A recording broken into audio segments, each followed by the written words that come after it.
everyone, I'm going to present about what to do before, during, and after an earthquake. What is an earthquake? An earthquake is caused by a sudden slip on a fault.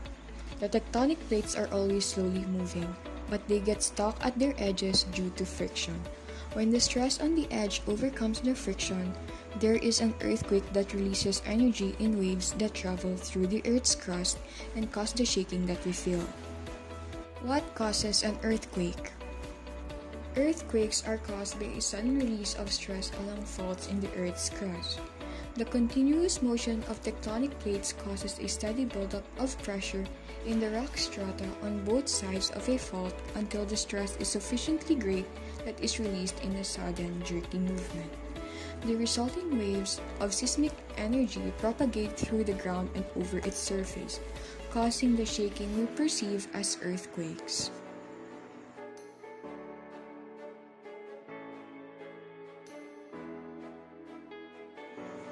What to do before an earthquake?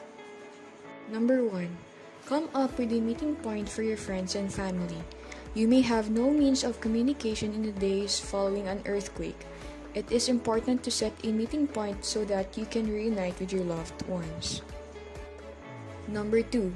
Practice dropping down and taking cover so that it comes naturally to you when an earthquake strikes. Number 3. Be prepared when an earthquake hits. During the aftermath of an earthquake, you could be stuck in one place without food or power for days.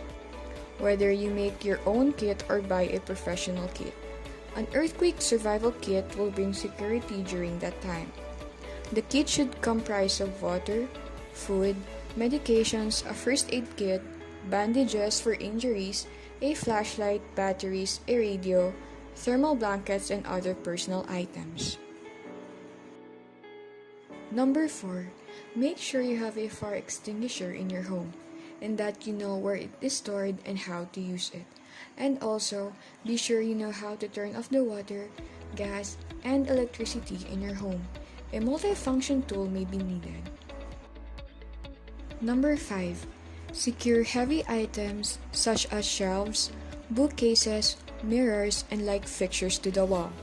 Anything that could fall over during an earthquake and land on a person is a hazard.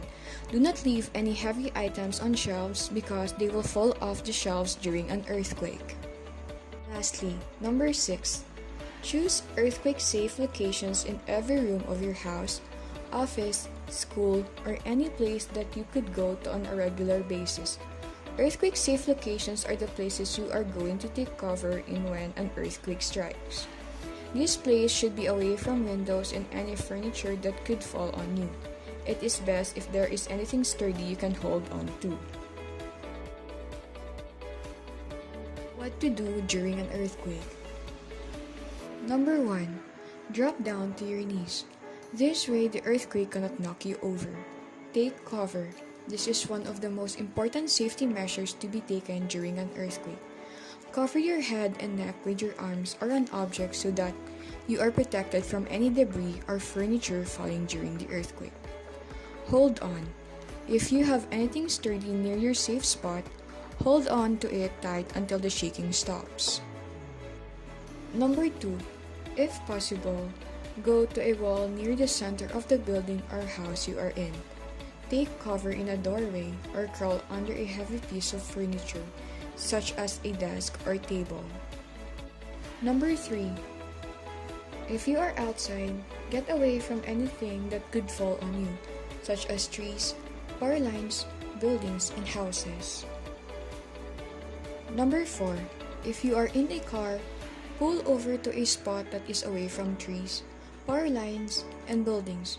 Wait in the car until the shaking stops. Lastly, number 5. In general, stay where you are until the earthquake is over. Do not run away or go outside. That will only create a bigger risk for getting hit by a flying object, crushed by debris, or falling over. What to do after an earthquake? Number 1. Once the shaking has stopped, leave the building or house you are in and retreat to an open space away from damaged areas. Number 2.